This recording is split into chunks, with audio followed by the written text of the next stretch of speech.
अस्सलाम वालेकुम नाज़रीन, मैं हूं आपका मेज़बान फ़याज़ वलाना। पहले माजरत कि ताख़ीर हो गई अपने इस व्लॉग के सिलसिले में। आज इतवार का दिन था और थोड़ी सी मेरी निजी मसरूफियत थी, इस वजह से मैं ताख़ीर से आपके पास पहुंचा। लेकिन बेहतर हुआ कि इस दौरान हमारे इलेक्शन कमीशन ऑफ पाकिस्तान को फाइनली 4 रोज़ बाद फाइनल अपना रिज़ल्ट कंपाइल करने का मौका मिल गया। शायद पाकिस्तान तहरीक इंसाफ के कायम मकाम चेयरमैन या मौजूदा चेयरमैन आप कहें, गौहर अली खान की तरफ से दी गई धमकी काम आ गई कि इलेक्शन कमीशन ऑफ पाकिस्तान को नज़र आया कि अगर पाकिस्तान भर के उन हलकों में जहां हमने इलेक्शन के रिजल्ट रोके हुए हैं, अगर लोग आरओज़ के ऑफिस के बाहर इकट्ठे हो गए तो वो एक नई लॉ एंड ऑर्डर की सिचुएशन बन जाएगी। इसलिए शायद उन्होंने जल्दी कंपाइल कर लिया रिजल्ट। और फाइनल सिचुएशन ये है कि 264 कौमी असम्बली के हल्के हैं, जिनमें से 266 हल्के हैं, जिनमें से 264 का इलेक्शन हुआ। एक का रोक लिया गया था, NA 8 का, जहां ज़ेब रेहान की डेथ हो गई, और NA 88 के 26 पोलिंग स्टेशन पे गड़बड़ हुई थी। उन पे 15 फरवरी को दोबारा पोलिंग होगी और ये फिर खुशाब के इस हल्के में उसका बाकी मानदा 26 पोलिंग स्टेशन की पोलिंग होने के बाद शाम को फिर उसका भी रिजल्ट आ जाएगा। इम्कानात हैं वहाँ कि वहाँ PTI और नून लीग के दरमियान जम के मुकाबला होगा। अब आते हैं कि फाइनल रिजल्ट क्या तरतीब दिया उन्होंने। नेशनल असेंबली का पहले तो बताया जा रहा था कि PTI के हमायत याफ्ता उम्मीदवार जो हैं तकरीबन उनका नंबर 105, 106, 7 तक ले गए थे टेलीविजन चैनल्स वाले, लेकिन अब फाइनल जो दिया है वो 93 है। ये भी तारीख में पहली दफ़ा हुआ है कि पॉलिटिकल पार्टीज़ के नंबर जो रिजल्ट आते थे तो बढ़ते थे, ये कम होते गए हैं।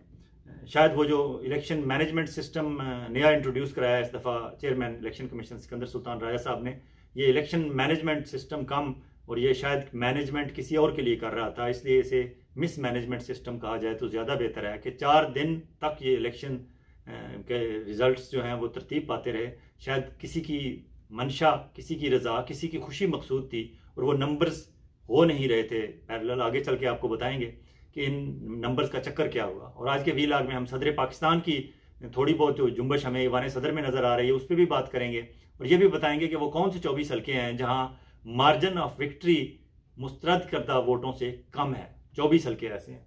इसके अलावा हम बात करेंगे कि नजम सेठी साहब को क्या उन्होंने एतराफ़ कर दिया। उनकी चिड़िया, वो खबरें तो दूसरों की लाते हैं लेकिन आज वो अपने एक प्रोग्राम में ही एक बहुत बड़ा एतराफ़ कर गए। और फिर बताएंगे कि वो जो खमीर का कैदी है मियाँ नवाज शरीफ, उनकी कश्तियाँ कहाँ जा डूबी हैं और अब वो क्या सोच रहे हैं और कौन सा गाना और कौन से शेर गा रहे हैं। जी हाँ, इलेक्शन की बात करते हैं तो फाइनल जो रिजल्ट्स आए हैं उसमें अब इस वक्त तक 93 PTI, 75 Noon League, Pakistan Peoples Party 54, MQM 17, Jamiat Ulema Islam Fazlur Rahman group 4 और मुस्लिम लीग काफ जो शुजात साहब वाली है 3, बाप बलूचिस्तान अवामी पार्टी 2, IPP इस्तेकाम पाकिस्तान पार्टी 2, फिर मजलिस वहदतुल मुस्लिमीन 1, मुस्लिम लीग ज़ियाउल हक ग्रुप इजाजुल हक 1, पख्तूनख्वा मिली अवामी पार्टी 1, नेशनल पार्टी 1 और इंडिपेंडेंट्स की शायद 4 या 5 है।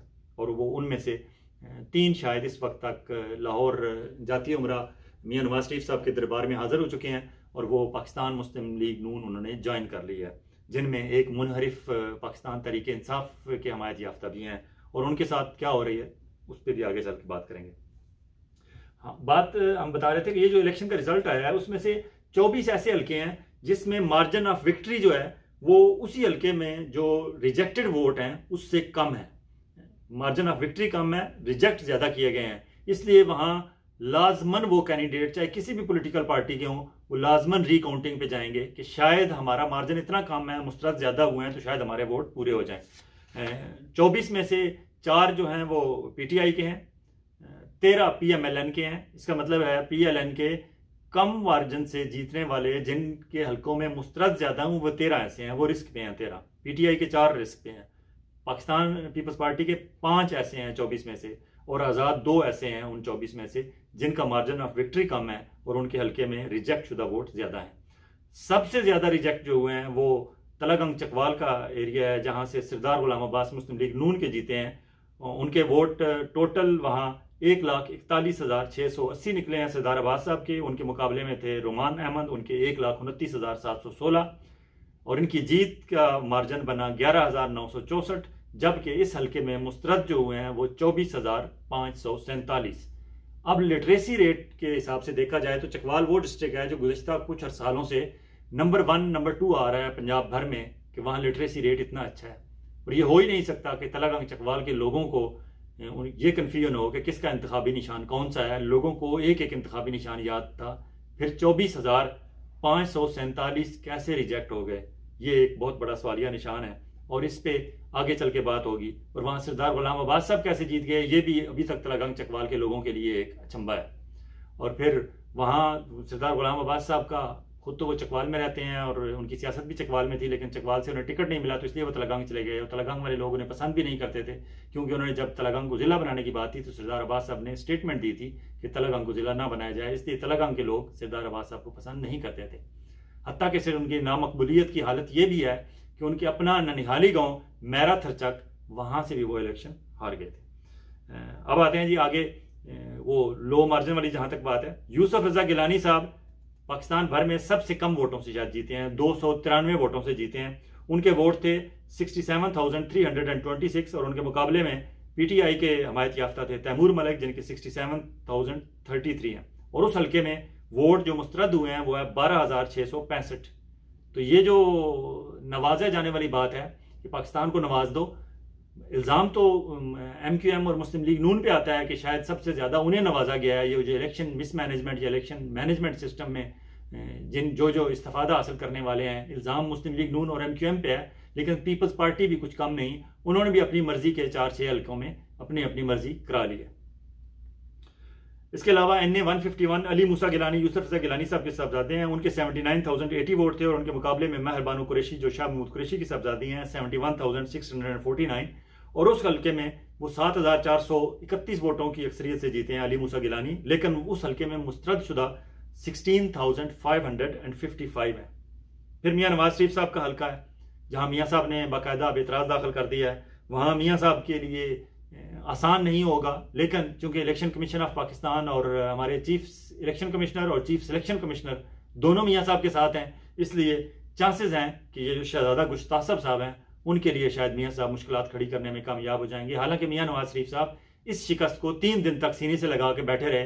3 दिन बाद उन्हें पता चला कि NA 130 यास्मीन राशिद वाले हल्के से शायद वो उड़ जाएं, इसलिए उन्होंने कहा चले मानसेरा चलते हैं और मानसेरा में जाके वहाँ से वोटों की चोरी और वोटों की डकैती का सिलसिला आगे बढ़ाते हैं। और अब शायद पाकिस्तान में लोग कहते थे कि इमरान खान क्यों हर स्पीच में इन्हें चोर डाकू कहता है। अब तो मसला ये बन गया है कि उन्होंने वोट के दौरान चोरी भी साबित कर दी और अब जिस तरह इमरान खान के हमायत याफ्ता वसीम कादर जो लाहौर से इमरान खान के वोटों से MNA बने, अगले रोज उनका सौदा कर लिया, उसकी डकैती उस हल्के की कर ली और उस हल्के के लोगों की जो हमायत थी उसकी डकैती करते हुए दिन दिहाड़े उस बंदे को उठा के जाती उम्रा ले गए और जाती उम्रा में जाके उससे स्टेटमेंट दिलवा दी। और अब उस हल्के के लोग कहते हैं कि खुदा के बंदे 2 दिन पहले हमने तुम्हें वोट दिया और 2 दिन के अंदर अंदर तुमने सौदा कर लिया।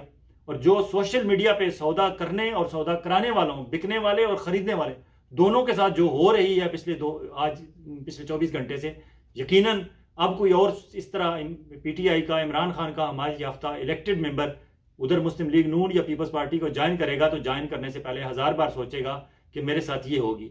वेल डन पाकिस्तान के मीडिया के लोग जो इस पे बोल रहे हैं और जो हमारे सोशल मीडिया के लोग हैं, आम आदमी हैं और उनके वोटर्स हैं, जो कुछ जितना एहतजाज रिकॉर्ड करा रहे हैं बिल्कुल सही है, क्योंकि ये कोई मजाक नहीं है कि आप लोगों से वोट लें किसी और के नाम पे और 2 दिन बाद कहीं से आपको अच्छा रेट लगे और वहां जाके आप बेच दें और उसके बाद फिर आप नहा धो के वापस अपने हल्के में आ जाएं। ऐसा नहीं होगा। अब पाकिस्तान के लोगों में शऊर आ चुका है। फिर आगे बताते हैं जी कि किला अब्दुल्ला अपना कम चमन 266 का हल्का है, महमूद अजगज़ई साहब उनके 67,000 वोट थे, लेकिन वहाँ जो इलेक्शन का रिजल्ट आया है उसका फॉन्ट टोटली डिफरेंट है। पूरे जो रिजल्ट है हर कैंडिडेट के आगे नंबर लिखे हुए हैं, उनके हासिल करदा वोट वो एक डिफरेंट फॉन्ट में है और जहाँ अजगज़ई साहब का नंबर है हम स्क्रीन पे आपको दिखाते हैं, उनका फॉन्ट ही डिफरेंट है। साफ नजर आ रहा है कि ये बाद में इंटर किया गया है। तो इस तरह के केसेस अब कोर्ट्स में जाएंगे, लेकिन डिपेंड करता है हमारी कोर्ट वाले करते क्या है। फिर कोयटा से एक हल्का है, सालार खान काकड़ PTI के हमायत याफ्ता थे, उनके 25,366 वोट हैं और वहां से PMLN के जमाल शाह काकड़ जो रेस में ही नहीं थे उन्हें 27,168 वोट देके जितवा दिया गया है। महमूद अजगज़ई जिनके 14,578 थे इस हल्के में NA 263 में, उन्होंने अपनी शिकस्त तस्लीम कर लिया और उन्होंने कहा है कि सालार जीत चुका है जमाल शाह काकड़ को दस्तबरदार हो जाना चाहिए। और वहाँ जीत जो है वो 1802 वोटों की है और मुस्तरद शुदा जो है 2847 है। ये कुछ हक़ाइक़ हैं। फिर आपको बताते हैं कि मलिक हमीद अकबर PP3 पंजाब अटक से एक कैंडिडेट हैं, 32,000 वोट उन्होंने लिए हैं। उन्होंने कहा है हारे हैं, लेकिन उनके नाम पे किसी ने नामालूम अफराद ने जाके कहीं दरखास्त दे दी है। उन्होंने कहा है मैंने कोई दरखास्त नहीं दी, किसी ने मेरे नाम पे दी है और मैंने वो दरखास्त वापस करा ली है। मैंने जीतने वाले एजाज बुखारी को मुबारकबाद दी है और उन्होंने कहा कि मैं कतन उन लोगों में से नहीं हूं जो लोगों के मैंडेट पे डाका डालते हैं। Well done Malik Hamid Akbar, hats off to you. यकीनन अगले इलेक्शन में लोग आपकी इस बात को याद रखेंगे और ना चाहते हुए भी आपको वोट देंगे। आगे चलते हैं जी। लश्करी रईसानी साहब, उन्होंने भी कहा है कोयटा से कि सालार खान जीत गया है और उन्होंने कहा है कि 40,000 लीड वाले बंदे को छोड़ दिया गया है और छठे नंबर वाले नून वाले बंदे को उठा के ऊपर ले आए हैं। ये वो सारी बातें हैं जो वहां से लोग खुद बता रहे हैं, वो लोग बता रहे हैं जो रेस में मेन में नहीं थे, लेकिन वो कहते हैं कि ये क्या हो रहा है। फिर ख्वाजा साद रफीक को लोग अप्रिशिएट कर रहे हैं कि उन्होंने अपनी शिकस्त फौरी तौर पर तस्लीम कर ली है। क्यों ख्वाजा साद रफीक मुस्तफीद नहीं हो सके इस बैती गंगा से, उस पर आगे चल के बात करते हैं।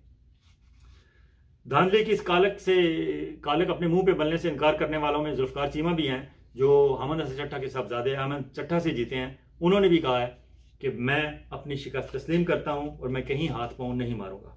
एक और इस इंतखाबात का रिजल्ट अगर डिटेल में देखा जाए तो चौधरी निसार अली खान का आपने बड़ा चर्चा सुना था, बहुत बड़े लीडर थे, सीनियर वाइस प्रेसिडेंट थे, मियां नवाज शरीफ साहब के सब बाद मुस्लिम लीग नून में सेकंड मोस्ट इंपॉर्टेंट आदमी थे, वजीर दाखिला होते थे, हर इंपॉर्टेंट कमेटी के चेयर करते थे, सुलझे हुए सियासतदान हैं। लेकिन मियां नवाज शरीफ साहब से नाराज हो गए कि हम आपके बच्चों के सामने हाथ बांध के खड़े नहीं हो सकते, क्योंकि आप क़यादत आप ट्रांसफर कर रहे हैं मरियम नवाज को और अपने बच्चों को, मैं नहीं ये कर सकता। वो छोड़ गए उन्हें। लेकिन एक तासर था कि इमरान खान ने जलसे में ओपनली उन्हें कहा था कि आप PTI ज्वाइन कर लें, और वो कहते भी थे कि मेरे दोस्त हैं। लेकिन आखिर वक्त तक अभी तक खसूसन जब इमरान खान इतनी मुश्किल में है, चौधरी निसार के बारे में लोगों को था कि शायद वो PTI ज्वाइन कर लें, क्योंकि मुस्लिम लीग नून को ज्वाइन नहीं किया। और जब इमरान खान इक़्तिदार में थे तो उन्होंने कहा था जब कोई इक़्तिदार में होता है तो मैं ज्वाइन नहीं करता, लोग समझेंगे कि शायद मैं इक़्तिदार का फ़ायदा उठाने के लिए उन्हें ज्वाइन कर रहा हूँ। उस वक्त लोगों को बात समझ आ गई। लेकिन बाद में इमरान खान हुकूमत में नहीं रहे, मुश्किल में आ गए, तब भी चौधरी निसार अली खान टस से मस नहीं हुए और उन्होंने इमरान खान की मदद नहीं की। और उसका नतीजा ये हुआ कि आज दोनों कौमी असम्बली के हल्कों से वो बुरी तरह हार गए हैं। लेकिन इतने बुरी तरह भी नहीं, क्योंकि दोनों हल्कों में उन्होंने NA 54 में 19,093 वोट लिए और NA 43 में 44,072 वोट लिए, जहां से राजा कमरुल इस्लाम 72,000 लेके नामालूम अफराद की मदद से जीत गए हैं। अजमल साबर राजा कहते हैं कि मैं जीत चुका था, लेकिन मेरा जो है रिजल्ट बदला गया। दूसरे चौधरी निसार साहब के हल्के से अजरा मसूद जो PTI के हमायत याफ्ता थी, 73,694 वोट लिए उन्होंने, लेकिन वो हार गई हैं। अकील मलिक साहब नामालूम अफराद की मदद से 85,912 वोट लेके जीत चुके हैं, आज़ाद उम्मीदवार थे, और उन्होंने अगले रोज नून लीग जाती उमरा वहाँ हाजिरी दी है और मुस्लिम लीग नून को ज्वाइन भी कर लिया है। लेकिन उनका ज्वाइन करना, इस्लामाबाद से राजा खुर्रम नवाज का ज्वाइन करना, ये दोनों मशकूक इसलिए हैं कि इन दोनों के खिलाफ फॉर्म 45 के पूरे रिकॉर्ड के साथ ये चैलेंज हो चुके हैं। इसलिए उनका मुस्लिम लीग नून में जाना, ये चंद दिन के ही वो मेहमान होंगे। इनके चांसेस बहुत कम है कि ये इलेक्शन कमीशन के इलेक्शन ट्रिब्यूनल से बच सकें या हाई कोर्ट या सुप्रीम कोर्ट से बच सकें।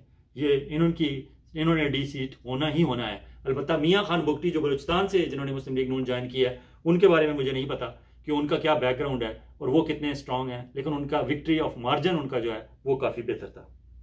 फिर एक और दिलचस्प रिजल्ट आया है लकी मरवत से।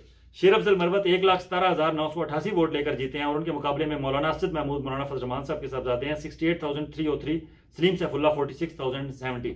इस हल्के में काम ये हुआ कि वो जो इमरान खान कहते थे ना कि अपना वोट देना है और उसका अपने पैरा भी देना है, पैरा देने का काम किया है अली शेर अफजल मरवत ने किया है।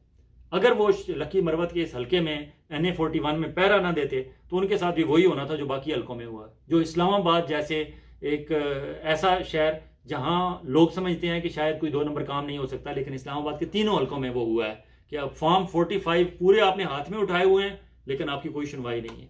एक और याज अमीर के हवाले से एक दिलचस्प आपको बात बताएं कि याज अमीर चकवाल से इलेक्शन लड़ रहे थे, उनके फॉर्म 45 का पूरा उनके पास रिकॉर्ड मौजूद है। लेकिन कर क्या रही है चकवाल पुलिस के, याज अमीर साहब के घर तो वो नहीं गई कि उन्हें पता है कि वहां फॉर्म 45 नहीं मिलेंगे। याज अमीर साहब के करीब जितने उनके करीबी थे, उनके घरों में पुलिस छापे मार रही है, दरवाजे तोड़ रही है, घरों में दाखिल हो रही है, उनके घरों में तलाशियां ले रही है। चकवाल का करीबी गांव है ततराल, वहाँ के राजा नज़ीर साहब जो इस्लाम चकवाल शहर में फ्रूट सब्जी की आड़त है उनकी, बहुत अच्छे आदमी हैं, बहुत भले आदमी हैं और एक कमिटेड वर्कर हैं, डाई हार्ट। उन्होंने वो इनकी सपोर्ट कर रहे थे याज अमीर साहब की। उनके घर में रात को पुलिस गई, दरवाजे तोड़े, उनके बच्चों को हरासा किया और उनके घर में मुकम्मल उन्होंने तलाशी ली। उसके बाद डॉक्टर ज़फ़रान एडवोकेट, उनका वीडियो हम आपको दिखाते हैं, उन्होंने इस्लामाबाद से एक वीडियो रिकॉर्ड की और उन्होंने कहा कि ये फॉर्म 45 सारे मेरे पास मौजूद है। उन्होंने दिखाए, उन्होंने कहा खुदा का वास्ता है चकवाल पुलिस वालों, मत जाओ लोगों के घरों में, मत लोगों के घर तोड़ो, आप जिस चीज़ को ढूंढ रहे हो वो मेरे पास है। उन्होंने वीडियो में वो फॉर्म 45 दिखाए और उन्होंने कहा मैं इस्लामाबाद पहुंच चुका हूं, मैं महफूज मकाम पे हूं और ये हम कल कोर्ट में पेश करेंगे और इसका रिकॉर्ड भी हमारे पास महफूज है। इसलिए चकवाल पुलिस ये जो दहशतगर्दी वो चकवाल में कर रहे हैं, लोगों के घरों में लोगों को जाके हरास कर रहे हैं, ये प्लीज स्टॉप इट। पता नहीं कौन इन लोगों को मशवरे देता है, कौन इनके सर पे है और कौन इनको शह देता है कि वो इस तरह दंदनाते फिरें। एक और गुजरात का हल्का है, वो बड़ा दिलचस्प केस है, क्लासिकल केस है। कैसरा इलाई, परवेज इलाई की मिसेज और मोनिस इलाई की वालदा, उनके बारे में उन्होंने रिजल्ट आया है कि जी 43,586 उनके टोटल, तो वोट मैं बाद में बताता हूँ।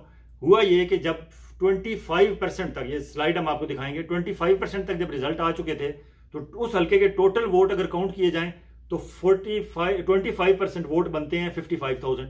जब तक 55,000 की काउंटिंग हो चुकी थी उनमें से 43,586 इनके थे कैसरा इलाई के, और दूसरी तरफ सालिक हुसैन के आप देख रहे हैं स्क्रीन पे 7,883। इसका मतलब है 55,000 में से सिर्फ 7,800 लिए सालिक ने और उसी 55,000 में से 43,000 कैसरा इलाई ने लिए। इससे आप अंदाजा लगा लें, अगर परसेंटेज देखी जाए तो 25% तक 80% वोट कैसरा इलाई के निकल रहे थे, 14% सालिक के निकल रहे थे और 6% बाकी जो कैंडिडेट थे, जिसमें तहरीक लब्बैक का बंदा भी था, जमात इस्लामी का भी था, पाकिस्तान पीपल्स पार्टी पार्लियामेंटेरियंस के भी थे और भी थे।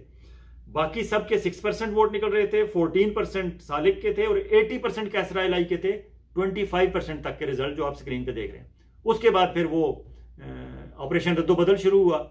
जब नताइज बदलने शुरू किए गए तो बाकी मानदा जो 75% है वो बनते हैं 1,68,000। उन 1,68,000 में से टोटल जो आए कैसरा इलाई के जिम्मे और सालिक के, वो अगर परसेंटेज देखी जाए तो जहां पहले 25% पे कैसरा इलाई 80% ले रही थी, बाद में कैसरा इलाई के सिर्फ 22% निकले बाकी 75% में से। क्या ये हो सकता है कि एक ही हल्का है और एक हल्के में जो वेव होती है वो एक ही होती है? ऐसा नहीं था कि कुछ लोग पाराचनार में रह रहे थे और कुछ गुजरात में थे और कुछ गवादर में थे, और गवादर वालों को नहीं पता था कि कैसरा इलाई कितनी अच्छी है और उनको पाराचनार वालों को नहीं पता था कि सालिक हुसैन कितना बुरा है, इसलिए वो रिजल्ट आ रहे थे। सारे गुजरात के ही थे और एक ही हल्का था और वहां के ही लोग थे और वहां ही कंपेन चल रही थी, और वहां कैसरा इलाई उस हल्के के लोगों से कितनी अच्छी है और कितनी बुरी है वो सारे जानते थे। सालिक कितना अच्छा है और कितना बुरा है उनके लिए सब जानते हैं। इसलिए ये कैसे हो सकता है कि पहले 25% रिजल्ट तक 80% कैसरा के हक में जाएं और बाद में 22% चले जाएं? और ये कैसे हो सकता है कि पहले 25% के नताइज जो आए उसमें सिर्फ 14% सालिक के हक में जाएं और बाद में 58% सालिक के हक में चले जाएं, और पहले जो बाकी अदर्स जो हैं उसमें 6% उनके पास जाएं और बाद के 75% में 20% तक जंप कर जाएं? ये एक मैंने आपको बताया। ये जो कैलकुलेशन करने वाले हजरात हैं शायद वो इतने बड़े मैथमेटिशियन नहीं हैं, उनसे ये कोई हिसाब से ही बन नहीं सका। इसलिए ये भी कोर्ट में दो पेशियों की मार है। ये केस भी सालिक हुसैन भी वापस अपने back to pavilion, back to square one होने जाना पड़ेगा। अब आपको बताते हैं कि आरिफ अलवी साहब कैसे मुतरक हो गए हैं। आरिफ अलवी साहब चूंकि अब उन्होंने देखा है कि वाने सदर से मेरी रवानगी का मौसम शुरू हुआ चाहता है, तो अब आरिफ अलवी साहब थोड़े थोड़े बोलना शुरू हुए हैं। जिस तरह आपको बताया था अपने गुज़श्ता व्लॉग में कि उन्होंने एक ट्वीट किया है और जिसमें उन्होंने कहा है कि खुदाई का काम मजीद बंद किया जाए। जब इंसान गड्ढे में गिरा हुआ हो तो फिर अल्लाह का हुक्म है कि मजीद खुदाई का काम बंद कर दिया जाए। उनका इशारा ये था कि जो आप ऑपरेशन रद्दोबदल कर रहे हैं, जितना आपने रद्दोबदल कर लिया है पहली रात काफ़ी है, अब इसके बाद ये काम स्टॉप कर दें। खुल के वो नहीं कह सकते क्योंकि शायद उन्हें वो याद आ जाते हैं वो स्क्रीनशॉट जो उनके बेटे अवाब अलवी के स्क्रीनशॉट। एक दफ़ा उन्हें दो हमारे चार सितारों वाले जनरल उन्हें वाने सदर में जाके मिले थे और उनके हाथ में छड़ी थी और उन्होंने वो स्क्रीनशॉट दिखाए थे अवाब अलवी उनके बेटे के कि जनाब ये 9 मई के बाद ये आपके साहबजादे ने स्क्रीनशॉट किए हैं। और इन स्क्रीनशॉट्स की बुनियाद पे उनके खिलाफ, आपके बेटे के खिलाफ भी केसेस हो सकते हैं और फिर जियो फेंसिंग में बाकी भी आपकी फैमिली आ सकती है। उस दिन के बाद से सदर आरिफ अलवी साहब थोड़े से खामोश हो गए थे, लेकिन अब उन्हें नज़र आ रहा है कि मैंने ईवान सदर, अब मैं मेहमान हूँ चंद दिनों का, नई असम्बली आ जाएगी, नई असम्बलियाँ, चारों असम्बलियाँ आ जाएंगी, सेनेट आ जाएगा, जो इलेक्टोरल है पूरी कंस्टिट्यूंसी पूरी हो जाएगी प्रेसिडेंट की, तो फिर नए सदर का इंतखाब किया जाएगा, तो फिर मुझे तो यहाँ से जाना पड़ेगा, और जब जाऊँगा तो कहाँ जाऊँगा, उन्हें वापस अपनी पार्टी के पास रुजू करना पड़ेगा, और पार्टी में फिर इमरान खान और पार्टी उनसे पूछेगी कि हाँ सर, आप ईवान सदर में जब थे तो आपने हमारे लिए क्या किया, आपने तो एक ऐसा नोटिफिकेशन कर दिया जिसमें हमारे जितने लोग थे उनके केसेस मिलिट्री कोर्ट्स में चलने की राह हमवार हुई, और आपने अफसोस का इजहार करते हुए कहा कि अब जिस जिसको सजा मिलेगी मैं उनसे माजरत चाहता हूँ, मैं उनसे माफ़ी मांगता हूँ। आपने उसे रोकने के लिए कुछ नहीं किया, सिर्फ आपने माजरत की। तो अब उन्हें पता है कि वापस मैंने पीटीआई में जाना है, इसलिए अब वो बोलना लगे हैं। अब वो कल परसों शायद पीटीआई के जो नौमुंतखब हमायत याफ्ता उम्मीदवार हैं, MNAs हैं, उनको उन्होंने ईवान सदर में दावत देनी है, उनसे मिलना है, उनसे बातचीत करनी है। और अब एक दो और उन्होंने जूम मैंने ट्वीट भी किए हैं, और उन्होंने कहा है कि आने वाले दिनों में वो मजीद थोड़े से नजर आ रहा है कि वो खुल के बोलेंगे। वसीम कादर साहब की मैंने आपको बात बता दी कि वोट को इज्जत दो के मामले में जो वसूतुल्लाह खान ने लिखा, बाकी जो मीडिया हमारी कर रहा है, और मियां नवाज शरीफ साहब से वसीम कादर का तो लोगों को पता चल गया कि ये बंदा पहले ही मिला हुआ था और इसने कुरान पे हलफ लिया हुआ है, और अब ये जाने और अल्लाह की कलाम पाक कलाम जाने, और वो लोग जिनके सामने इसने हलफ लिया क्या उनके दिल से क्या बद्दुआएं निकल रही होंगी, और क्या अल्लाह ताला देख नहीं रहा हम जो कुछ करते हैं। और अगर उन्होंने हल्फ दिए हुए थे कुरान पे हाथ रख के, और लोगों को जलसों में कहा हुआ था कि मैं इमरान खान को नहीं छोड़ूंगा और आपके वोट की गद्दारी नहीं करूंगा और आपका मैंडेट बेचूंगा नहीं किसी के हाथ, अगर उन्होंने 2-3 दिन के अंदर अंदर ये सारा कुछ कर लिया तो अब अल्लाह ताला जाने और वो जाने। लेकिन जो खरीदने वाले हैं उनको लोगों ने खूब लिताड़त सोशल मीडिया पे।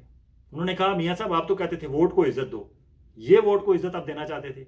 ये लाहौर आपकी नाक के नीचे एक हलका है जिसमें वसीम कादर ने अपने आम लोगों से वोट लिया। अब उस वोट की इज्जत का तकाजा तो ये है कि वो वोट जिस मकसद के लिए उन्हें दिया गया है, इमरान खान की पार्टी को जाके असेंबली में रिप्रेजेंट करने को, उसकी बजाय वो आपने खरीद लिया, रास्ते में खरीदा, डाका मारा, या आपने किसी कोई भी डील तो पता चल जाएगी, 4 दिनों में सामने आ जाएगी। आप उसे मिनिस्ट्री देंगे, उसे स्टैंडिंग कमेटी का चेयरमैन बनाएंगे, उसे कोई मिनिस्टर ऑफ स्टेट लगाएंगे, उसे कुछ और मराद देंगे और फंड्स देंगे, प्रोटोकॉल देंगे, उसे अहमियत देंगे, ओहदा देंगे, आइंदा के लिए उसे टिकट उसके साथ वादा करेंगे। तो ये सब कुछ लालच में खरीदना ही आता है, और तो कुछ नहीं होता मियाँ साहब। हाँ, राजनपुर से जो सरदार शमशेर मिजारी, उन्होंने मुस्लिम लीग नून ज्वाइन किया है, और वो आपको पता है जनूबी पंजाब वाले भले लोग होते हैं, सीधी सीधी बात उन्होंने बता दी है। उन्होंने कहा जी कि रियासत की खातिर मैंने नून लीग को ज्वाइन किया है। अब पता नहीं वो रियासत किसको कहते हैं, मेरे ख्याल में तो हमारा पूरा पाकिस्तान जानता है कि रियासत मिलिट्री इस्टेब्लिशमेंट ही रियासत की ठेकेदार बनी हुई है और होती भी है। इसलिए वो कहना ये चाहते हैं कि मैंने मिलिट्री इस्टेब्लिशमेंट को खुश करने के लिए मैंने मुस्लिम लीग ज्वाइन की है। वेलकम बैक टू मियाँ साहब, अपने खमीर के कैदी हैं आप वापस पहुंची वहीं पे खाक जहाँ का खमीर था, अब वापस उनके ही खिदमतगार बन गए। आगे जनाब रिपोर्ट्स जो फाफन की, पिलडाट की, पाकिस्तान में मौजूद जितने ऑब्जर्वर आए हुए थे, उन्होंने सिलेक्शन के हवाले से जो रिपोर्ट्स उनकी सामने आ रही हैं इंतहाई खौफनाक हैं। इसके अलावा USA की गवर्नमेंट, UK की गवर्नमेंट, ऑस्ट्रेलिया की गवर्नमेंट, कॉमनवेल्थ वाले, यूरोपियन यूनियन, सारे चिल्ला के कह रहे हैं कि पाकिस्तान का ये इलेक्शन जो है ये रिग्ड इलेक्शन था, इंजीनियर था, मिसमैनेज था, और इसमें बहुत सारी बेकायदगियाँ, बेज़ाब्तगियाँ और ज़्यादतियाँ भी थी। इसके अलावा भारतीय चैनल्स को खुल के बोलने का मौका मिल गया। शायद ही कोई इंडियन चैनल हो जिसने पाकिस्तान का ठट्ठा ना उड़ाया हो पिछले 3-4 दिनों में, और उनके पास ज़ाहिर प्रूफ सारे अवेलेबल हैं। अब मियाँ साहब, अब हमारे मिलिट्री एस्टेब्लिशमेंट वालों को ये बात समझ नहीं आती कि इससे पहले ये जो मसला था हकीकी आज़ादी वाला, और हकीकी आज़ादी अमेरिका से हो या GHQ से हो या वोट को इज्जत हो, जो भी मामला हो, इससे पहले वो इमरान खान का झगड़ा था, इमरान खान का मसला था। 8 फरवरी के बाद हर बंदा ये समझता है कि ये मेरा झगड़ा है, क्योंकि वोट उसने डाला इमरान खान के हमायत याफ्ता उम्मीदवार को, रिजल्ट निकला मियाँ नवाज शरीफ साहब के हमायत याफ्ता उम्मीदवार को। वो बंदा, हर बंदा कहता है कि मेरे वोट के साथ ज्यादती हुई, मैं वोट जहां डालना चाहता था वो निकला वहां से नहीं है, इसलिए वो बंदा, हर बंदा समझता है मेरे साथ ज्यादती हुई है। अब वो उसने अपना जाती रिवेंज बना लिया है, और ये आगे चल के बहुत नुकसानदेह होगा रियासत के लिए। हमारे नई हुकूमत जो बनाने जा रहे हैं मियाँ नवाज शरीफ या शहबाज शरीफ या जरदारी साहब, जो भी ग्रुप बनाने जा रहा है, उनके लिए, और ओवरऑल हमारी सोसाइटी के लिए। हम सारे कहते हैं पोलराइजेशन कम हो, लेकिन हम ऐसा कोई इकदाम नहीं इस सिलसिले में उठाते कि वाकई कम हो। हमारा हर कदम इसके अगेंस्ट होता है, तकरीरें हम सारे कर लेते हैं। हाँ जी, वो जो कहते हैं ना जी नवाज दो पाकिस्तान को, नवाज दो, नवाज देने वाली बात तो नवाज को देने वाली थी, लेकिन ये जो मशकूक हल्के हैं तकरीबन 59 हल्के हैं जिसमें ये नवाजा गया है, और 16 हल्के ऐसे हैं MQM के जिसमें नवाजा गया है, 37 मुस्लिम लीग नून के हैं जिसमें नवाजा गया है, और 6 ऐसे हल्के हैं जिसमें पीपल्स पार्टी और कुछ दीगर लोग भी मुस्तफीद हुए हैं। इस सिलसिले में बड़ी दिलचस्प बात नजम सेठी साहब ने अगले रोज़ अपने प्रोग्राम में की। उनसे जब उनकी जो होस्ट हैं सईदा आयशा नाज, उन्होंने पूछा कि वो फ़लाँ जो मियाँ नवाज शरीफ साहब के करीब थे, फॉर एग्जांपल राणा सनाउल्लाह थे, मोहसिन रांझा थे, खुरम दस्तगीर थे, साद रफ़ीक थे, जावेद लतीफ़ थे, जो बड़े एक सख्त मौक़िफ़ रखते थे मिलिट्री इस्टेब्लिशमेंट के हवाले से, जिस तरह का मियाँ साहब का ज़ाती कभी होता था, पता नहीं वो दिखाने के लिए था या रियल था, लेकिन कभी कभी उन्हें मियाँ साहब को ये उबाल आता है। तो ये सारे उनके हमनवा थे, ये सारे हमनवा चुन चुन कर हरा दिए गए। तो उन्होंने पूछा कि नजम सेठी साहब, जब इतने लोगों को मुस्तफीद किया जा रहा था, बाकी लोगों को जितवाया जा रहा था, तो ये 4-6 इनका क्या कसूर था, इन्हें भी जितवा दिया जाता। नजम सेठी साहब के मुंह से निकल गई बात, सच निकली। उन्होंने कहा कि वो उनकी मदद नहीं की गई थी इसलिए वो हार गए। अब मदद किसने करनी थी? हमारी मिलिट्री इस्टेब्लिशमेंट ने करनी थी, और इस्टेब्लिशमेंट ने ही की जिनको जिताया। अब आते हैं ऑप्शंस क्या है, ऑप्शंस पे बात कर लें, क्योंकि ये तो वो था जो सब कुछ अब कुछ हुआ, उसमें मैंने अपना तजिया दिया, अपने एक पॉइंट ऑफ व्यू से अब होता है। अब ऑप्शन बताते हैं। ऑप्शन 1 ये है कि प्राइम मिनिस्टर जो हैं वो पाकिस्तान तहरीक, एक ऑप्शन है, 1 नहीं है, एक ऑप्शन ये है कि PTI हुकूमत बनाए। इस वक्त जो कायम मकाम चेयरमैन है PTI के, गौर अली खान, वो प्राइम मिनिस्टर बने, या अली मोहम्मद खान बने, या कोई और भी उनका नामजद करदा। बाद अज़ां जब इमरान खान के केसेस ख़त्म हों, वो बाहर आएँ, कोई सीट खाली हो कौमी असम्बली की, या कोई बंदा पेश करे अपनी सीट, या वैसे भी जो कौमी असम्बली और सूबाई असम्बली 2-2 सीटें जीती हुई हैं, कोई एक तो उन्होंने छोड़नी है, तो कहीं ना कहीं से सीट तो खाली में दस्तयाब हो जाती है, चाहे किसी की भी खाली हो, उस पर हर बंदा खड़े हो इलेक्शन लड़ सकता है। तो इमरान खान साहब जब इलेक्शन लड़ेंगे तो उसमें टाइम लगेगा, 45 डेज़ की कंपेन होती है, उसके बाद तकरीबन 3 से 4 महीने तो आराम से लग जाते हैं सारे प्रोसेस में, और उनके केसेस भी ख़त्म होने हैं। तो ये 4 से 6 महीने का टाइम है। इस दौरान कोई भी PTI का प्राइम मिनिस्टर हो सकता है। सदर अगर वो ऑफर करें पीपल्स पार्टी के साथ इत्तेहाद की, इसी सूरत में बन सकता है, तो वो इत्तेजाज एहसन को या इस तरह के किसी मॉडरेट बंदे को बना सकते हैं, क्योंकि बताया जाता है कि इमरान खान आसिफ अली जरदारी साहब को अपने कोलेशन में सदर नहीं देखना चाहते। अलबत्ता वो वज़ीर ख़ारजा बिलावल भुट्टो को बनाने के लिए तैयार हैं, और स्पीकर शाह महमूद कुरैशी हो सकते हैं, पंजाब के वज़ीर आला परवेज़ इलाही को, और स्पीकर अलबत्ता पंजाब के हसन मुर्तज़ा जो बड़े दबंग किस्म के MP हैं पीपल्स पार्टी के, वो हो सकते हैं।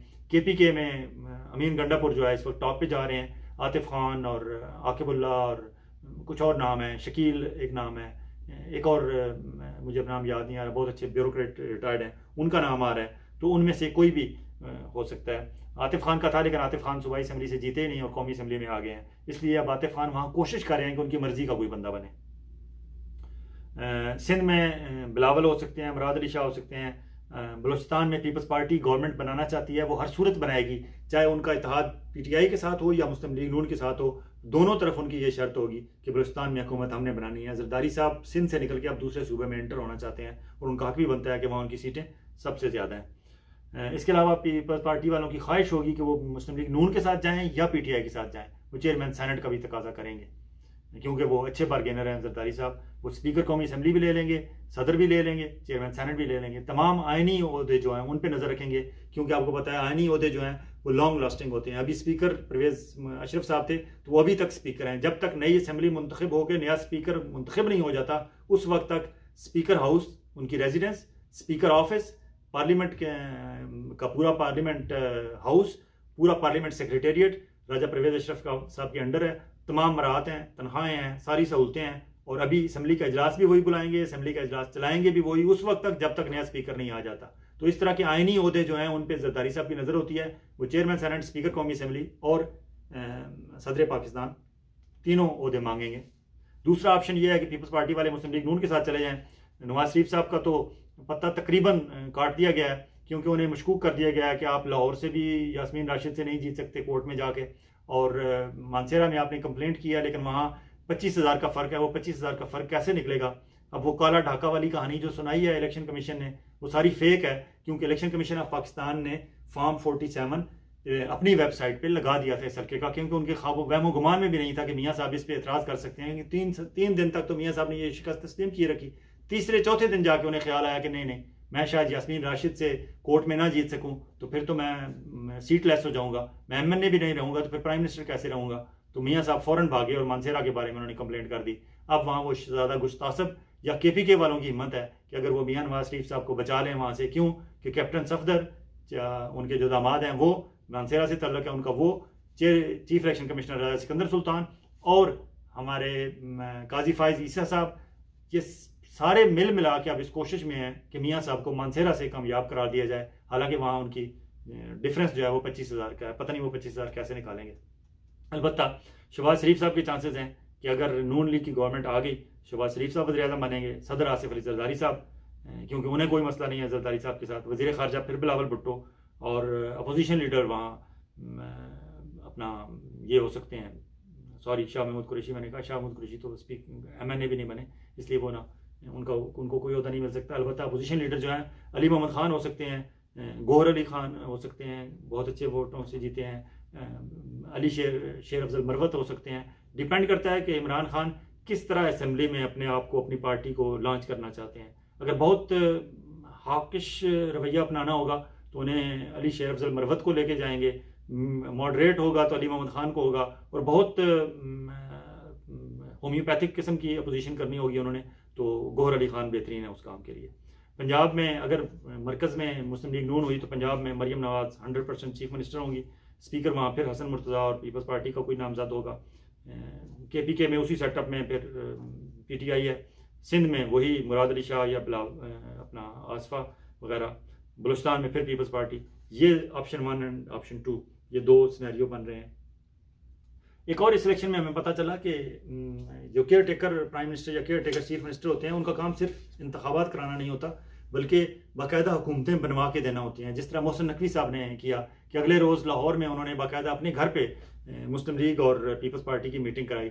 हालांकि केयर टेकर तो हमने सुना था और कायदे कानून के मुताबिक भी ये है कि वो गैर जानिबदार होते हैं और उनका किसी पार्टी से लेना देना नहीं होता, वो सिर्फ एक सेंटर लाइन पे बैठ के रोज़मर्रा के मामलात में हेल्प करते हैं इलेक्शन कमीशन की। लेकिन लगता है अब ये हेल्प सिर्फ इलेक्शन कराने तक, उन्होंने जितवाने तक ही नहीं बल्कि हुकूमतें बनाने तक भी है। वेलकम बैक टू पुराना पाकिस्तान। इसके अलावा जनाब काफ़ी चीज़ें हो गई और अब मियाँ नवाज शरीफ साहब पे मुझे रह के फिर अफसोस हो रहा है कि मियाँ नवाज शरीफ साहब के साथ क्या हुई, और उनके जो चौथी बार वज़ीर आज़म पाकिस्तान बनने का ख्वाब था वो शायद चिकनाचूर हो रहा है। और वो अहमद मुश्ताक एक शायर हैं बड़े मशहूर पाकिस्तान के, मैंने सुना है कि कनाडा में, मैं कोशिश करूँगा उनसे मिलने की। उनका एक शेर है कि कश्तियाँ डूब चुकी हैं सारी, कश्तियाँ डूब चुकी हैं सारी, अब लिए फिरता है दरिया हमको। मियाँ साहब को अब वो उनका ख्वाबों के जजीरे पे फिर रहे हैं। चौथी दफ़ा वज़ीर आज़म बनने की राह में बहुत सारी रुकावटें खड़ी हो चुकी हैं, उन्होंने महसूस होता है कि उनकी सारी कश्तियाँ डूब चुकी हैं। और हाँ, ये मियाँ नवाज शरीफ साहब के साथ जो हो रहा है, ये शायद हमारे सियासतदानों को इस बात का एहसास नहीं है कि मिलिट्री इस्टेब्लिशमेंट ये जो कभी एक को उतार दिया, एक को बिठा दिया, फिर ये सारा सिलसिला जो हो रहा है ये बेसिकली किसी एक के साथ नहीं हो रहा, ये ओवरऑल पूरी हमारी जो पॉलिटिकल लीडरशिप है ये उनके साथ हो रहा है। उन्हें बेसिकली हमारी सियासी लीडरशिप को गंदा करना मकसद है। उन्हें पब्लिक की नज़र में इस हद तक नापसंदीदा करार दे देना है कि अगर कल तक वो अजीज़ हम वतनों का कोई सूरत बने, कोई चांस बने, तो लोग आराम से उन्हें कबूल कर लें, क्योंकि लोग कहें कि ये सियासतदान तो किसी काम के नहीं है। ये सारा जो कुछ प्लान हो रहा है ये किसी एक इमरान खान, किसी एक नवाज शरीफ या किसी एक आसिफ जरदारी और एक शहबाज शरीफ के खिलाफ नहीं हो रहा।